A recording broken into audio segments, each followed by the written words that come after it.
Hello and welcome to a new review. Today we'll be taking a look at the Dollar General Snake Eyes Commando, but it's not going to be this version, but rather the version 2, the all green one.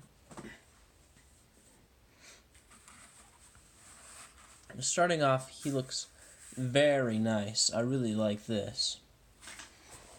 He's got some great paint apps, especially on things like the face, with his hockey mask, or no, not hockey mask, paintball mask, I guess you could call it. He's got some great paints on his legs. I would say those are like road exit green. Let's stop focusing on this, please. But yeah, this Joe is probably one of my favorites. One, being Snake Eyes, one of my favorite characters, and two, being one of my first Joes. Now let's start off with accessories. His accessories include his sword, his base, which for some reason the Dollar General ones don't have names, and I guess you can count the vest as an accessory, but I won't take that off. So let's take a look at his accessories, starting off with the sword. The sword has a fairly nice sculpt, looks nice and everything. Let's keep that in focus. My biggest problem with it is that it is entirely green. Now let me grab the sword of another Snake Eyes. What I personally call crappy Snake Eyes, which is this silver, which would have looked much better.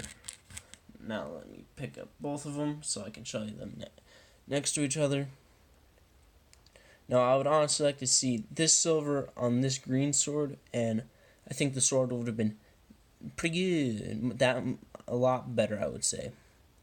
Now let's put these off to the side, and let me get him off the base for articulation.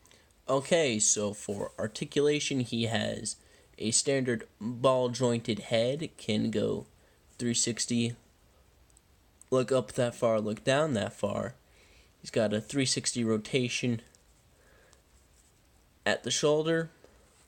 It can go up that far, down that far.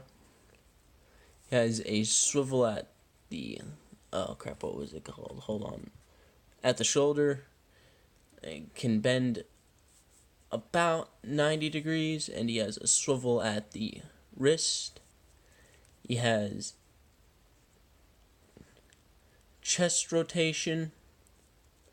Leg can go forward that far, back that far. It's because it's on a ball joint, so it can go out that far. He's got double jointed knees, which can go almost 180, but not quite. And he's got a swivel and hinge at the foot. Now for some comparisons. We'll start off with one of my least favorite Joe figures that I like to christen Crappy Snake Eyes. Why? Well, just now his swords fell off, and he doesn't even have ball joints at the waist, so he can only move forward and backwards. And it's also not the easiest to get him to stand. Let's set him off to the side, along with his swords. Next we have a Valor versus Venom, or Venom versus Valor, whatever you want. Snake Eyes. This one I like much more. He's got the visor. He's a nice black, and I honestly think he just looks cool. Now let's set him off to the side. And here's the final Snake Eyes. I forget which one part of the G.I. Joes that he was a part of. I know he had like the classic packaging. I think he is supposed to be based on the first Snake Eyes. Correct me if I'm wrong.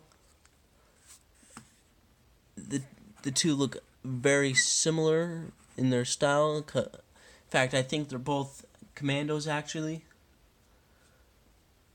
Out of the two, I'd have to say I prefer this one in design, just because he looks cooler. Man, these bases, not stuff falling. But the Dollar General one has plenty sentimental value to me. Let's set him off to the side. Next we got the Dollar General version 2 Storm Shadow. I really wish that I could find the version 1 Storm Shadow, as I like the white and black over the orange and white. Let's set our ninja off to the side. And finally, here we have the Resolute Cobra Commander. Overall, I say, if you can find him, get him. Because in my opinion, he is a very good figure. Now, if you like this video, please like and subscribe. Leave a comment down below telling me what you think. And look out for new videos in the future.